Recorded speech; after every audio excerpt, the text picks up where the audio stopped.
Hello, everybody, and welcome to Lesson 6 of the Ben and Boz Microsoft Excel Video Tutorial Series. I'm Boz. I'm Ben. What's going on, man? Hey, it's a beautiful day up here in Collegeville. It is. Cranking out some videos. Life's good.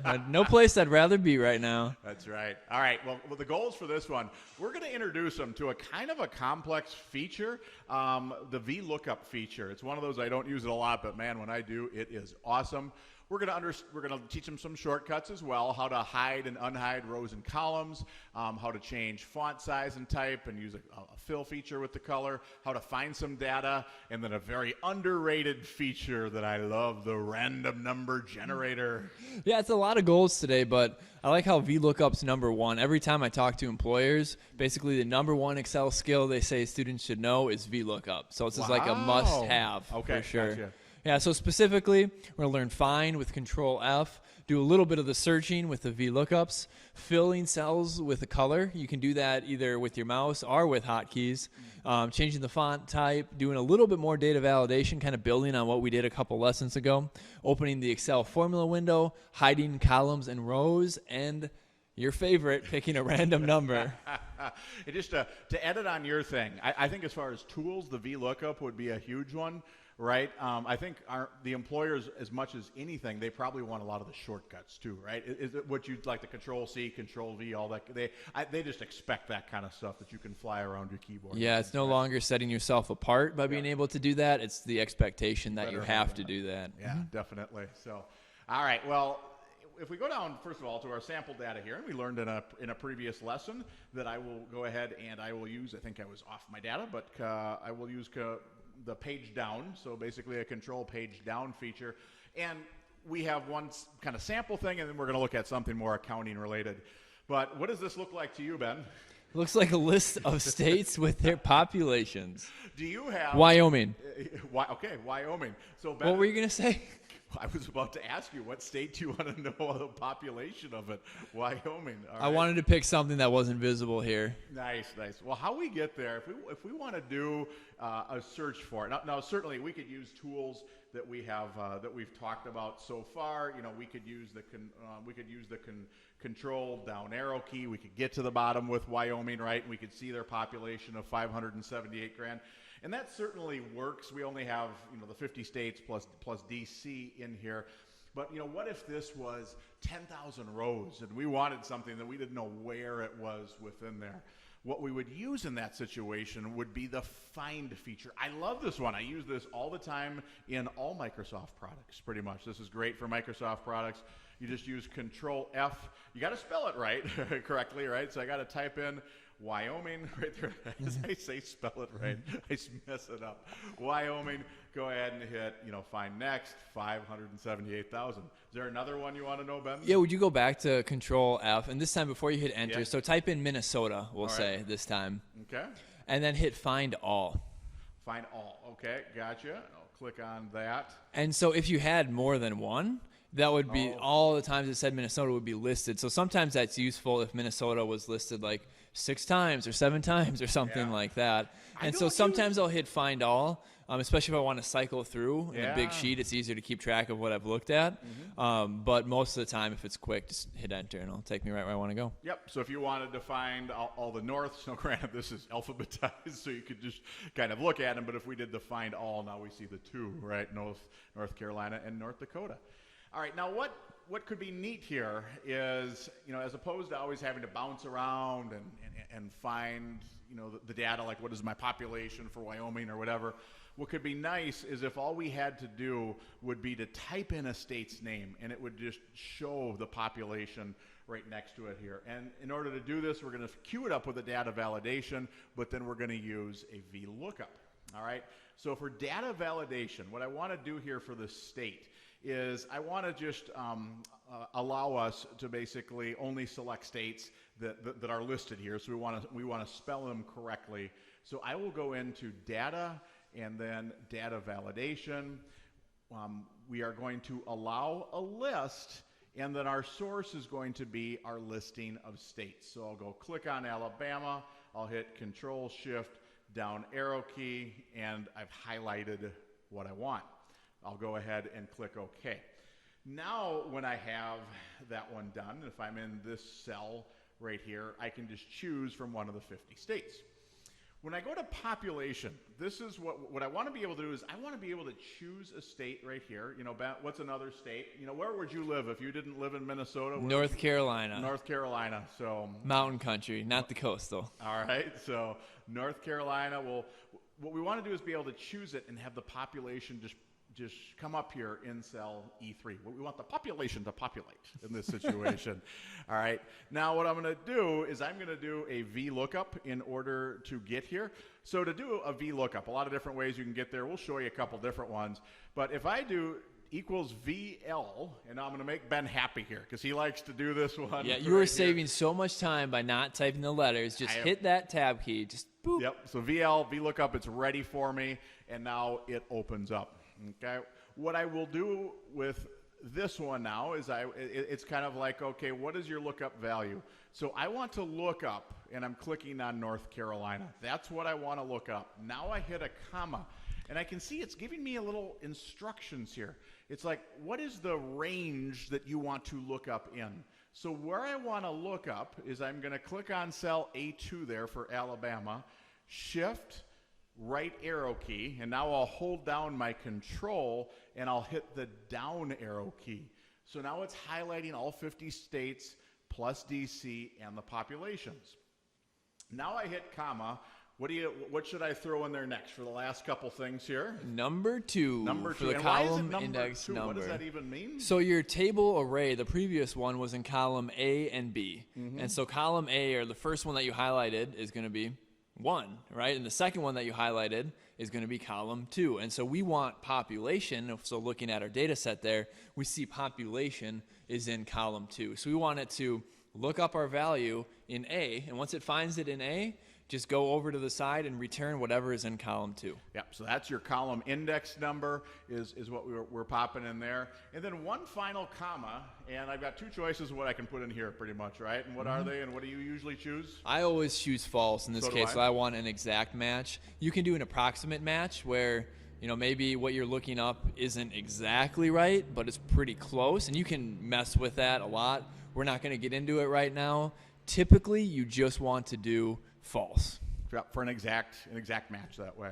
So I'll go ahead and I will hit enter, and now you can see that it looked up North Carolina, the population of 10.4 million people. If I want to see that that's correct, I can go ahead and do my Control F for North Carolina, and I go down here and there's the 10.4 million people. Is there another state, Ben, that you would like to look up? If I get kicked out of North Carolina Yeah. and Minnesota, then probably I would have to say Wyoming. Wyoming. So the two things you can do, you can still just type in Wyoming here. I'll get it off the caps lock, but you can type in Wyoming, and as long as you spell it right, it puts the population in there. If you spelled it wrong, Wyoming, whatever that says, Wyoming, it doesn't allow you to put it in there, but you could also certainly just go at it in the drop-down box and put in Wyoming, and it returns it that way. Perfect. So VLOOKUPs can be pretty cool, and that's just a simple way to kind of use them. Now, another thing that you could do, you know, on this spreadsheet, we have a lot of data, and then we just have kind of a couple things that will change. When you want to pop stuff, Ben, how do you pop stuff? Bold, italics, and most importantly, highlight. And so in this case, let's do a highlight because we already right. talked about bold and italics. So in order to do that, do you want to highlight the state and the population? Just the state? What are you feeling? I mean, we can highlight them both. Those are All kind right. of the two changes. It's like right? the input cells a lot of times are going to be highlighted. Yep. And so what I would do, I got into using the shortcut for this. So I would hit Alt right now. Okay. And then I would hit H for home. Yep. And then I would hit H for highlight. Yeah. And then now you can go and click on whatever one you want to use. Do you have a favorite color? Yellow. I usually highlight with yellow too. It just pops so much. It pops, Yeah. but it's not so dark it doesn't hide the font either, Exactly, right? and that is key when you use a highlight. You don't want to go too dark, like purple or something like that, where you can't really even see the font, or some darker blues. Yep. So usually the light, bright colors like yellows are Yep. pretty good. Yep, absolutely. You know, as far as, what else we, talked about, we were going to teach them, change the font type, size, color. So how would you get there, and what could we potentially do in this situation? So as always, you can, when you're changing font, size, type, whatever you want to do, you can use hotkeys, right? So you could do Alt, H, and then go from there. But typically, I don't do this very often, so I would just navigate to the top of your screen there, still in the home ribbon, and where it says Calibri. If you click that, drop down, that'll change whatever font, whatever you want it to be. You have millions of options. Millions of options. That's right. If you want to change the size, where it says 11, you can change that to whatever you want it to be. I think we already talked about color. If you don't want to use the shortcut that we talked about, you can just click in that one. Remember, the A is for the actual font itself. Yep. The one next to it looks like a bucket of paint spilling over. That's for the highlighter. Yep. So I changed it to blue font size, and then up to 18. It's in the Sabati font. So just some ways you can play around with it to help it pop at the end. That certainly pops. All right.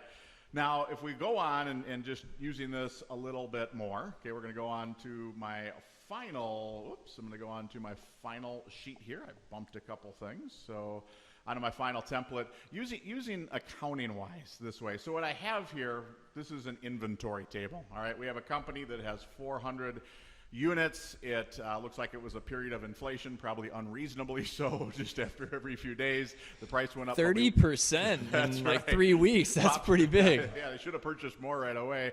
But an inventory table. So they have 400 units. They paid $4,600 for it. And what we want to be able to do is enter in any amount of units that are sold. Choose between our two most popular inventories, FIFO and LIFO, and have be returned to us the cost of goods sold and the inventory. All right. Well, Ben, out of these 400 units sold, how many do you think we should sell right away? Well, I mean, sales were booming this month. So I think we probably sold 372. 372. All right. We could put that in. So now for the inventory method, we're either going to use FIFO or LIFO. And I'm going to go ahead with the data validation here. I'm going to do data and go back to data validation. But now, wait a second. We don't have a list where we can just like highlight those. We could. Don't we need that first? What's that? Don't we need that first? Well, I see. I didn't know where you're going. I do see it. You could go right from a list, or you could just manually type it in when you have a list. And if it's only, I would only do this if I just had a couple. Would be the only time that I would do this. So I can just do FIFO and then comma and then put in LIFO. Do I need a space right there? I actually don't know. I would put a space in there. I don't know. It would probably work, but I think I do. I forgot that one. So FIFO, LIFO. I'll go ahead and I'll click OK, and now you can see that I've got my FIFO and my LIFO inventory methods. Oh, pretty cool. Yeah, I can select them, but I could just type in here FIFO. It works. I'm not sure if you've ever heard of the Philo inventory method, which is not a method, so I mistyped it. I thought you were going to go to FIFA instead of FIFO. FIFA, some soccer, that's right. So we have that in there, but now what are my COGS and my ending inventory? So what I'm going to do right now is I am just going to unhide some columns that I've hidden, and to unhide them, I didn't do that the way I wanted. It worked, but I'm going to highlight. You can see I go from column D to E to R. I've got a bunch. There's a couple missing letters in between E and R there. There are. I'm going to click unhide there. And what I've got, this is just all my computations behind the scenes that regardless of how many units are sold, it'll return for me under FIFO, what my, basically what my COGS are, and it'll return to me under LIFO what my COGS are. So that's beyond where we need to get. But where we're going to look at it is we kind of create a summary over here that under FIFO, it gives me my COGS and my ending inventory. Under LIFO, it gives me my COGS and my ending inventory. So we can go back and we can do another VLOOKUP right here. Now, the other way that we can get actually to these formulas right here, we've showed it a variety of different ways, but we can do a Shift F3. I honestly don't use this one much. I don't use it a ton, but it is another shortcut that you could definitely use if you wanted to. Yep, and it gets us right to VLOOKUP. Go ahead and click on it. And just in case VLOOKUP wasn't showing up in that last screen, you just start typing it, and then it will pop up for you, so you can see it that way. Yes, thank you for clarifying that. So Ben's basically saying, so Shift F3, where it says type a brief description. If I start typing in there, VLOOKUP. It just so happened to be the first one because that's what we were doing beforehand, but it pops it open. Now, the one thing we wanted to show is it does kind of create in this VLOOKUP this time a little guide. You know, before we kind of talked each other through it. But so the lookup value, all right, so what do I want to look up here? We want to look up cost of goods sold, so right. A4 okay. would be a cell there. Yep, so we're going to get to what I'm going to want to find cost of goods sold, all right? But I think what I want to do here is where I was going with this one is I want to look up the inventory value, all right? And then the table that I want to look up in this one right now is right here. All right, so I've got my FIFO and my LIFO. Whoops, I actually messed that one up. So my lookup value, I didn't click to the next It's cell. a little different. We're used to typing it into the cell, and you hit the comma, and then you just move on and highlight the next piece here. Yep. But with this one, so you can click on FIFO there, the inventory method. And I got to click down here. Then you click down in the next table array, and that'll pull in for you. Let's see, and I think if I'm highlighting the right stuff. Column index number, what do you think? Number 2. Number 2, and I can actually just tab between these and then go ahead and hit false. I can go hit OK, and now you can see that if I have FIFO selected, I automatically get the 4236. If I just change this to LIFO, my result automatically changes to the LIFO 4320. Pretty slick. So then what I wanted to do under ending inventory is just kind of repeat that. And we'll just go back. I'll do the equals VL. I'll do Ben's tab because it makes him happy. Thank you. I appreciate that. That's right. So now I want to look up, and there's going to be one change to this. All right. I want to look up the inventory method. And then my comma, I want to look up what do I want to do with my range here? You know, before I basically had this right here. What do you think of that? Well, that was good for cost of goods sold, but now we want to include ending inventory, so you have to extend the range one more to the right. So just drag it over to a slightly larger range there. All right, so I've got that. Now I hit a comma. Do I just hit 2 again? That's all we've done so far. 2 would be cost of goods sold, but you can see the third one that we had highlighted there was ending inventory. So column 1, FIFO, LIFO. Column 2 was the cost of goods sold amount, and column 3 is ending inventory. So let's use ending inventory for this one. All right, and we're usually going to do false with the stuff we do because we want an exact match. Close off the parentheses, and now it gives us our ending inventory. And just to kind of demonstrate this, we could put any new units sold in here.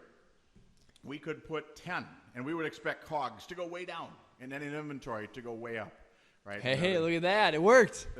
So if I was to finalize this one, and frankly, if I wanted to when I talk about putting anything in here, we could even use one of my favorite tools, the random number generator.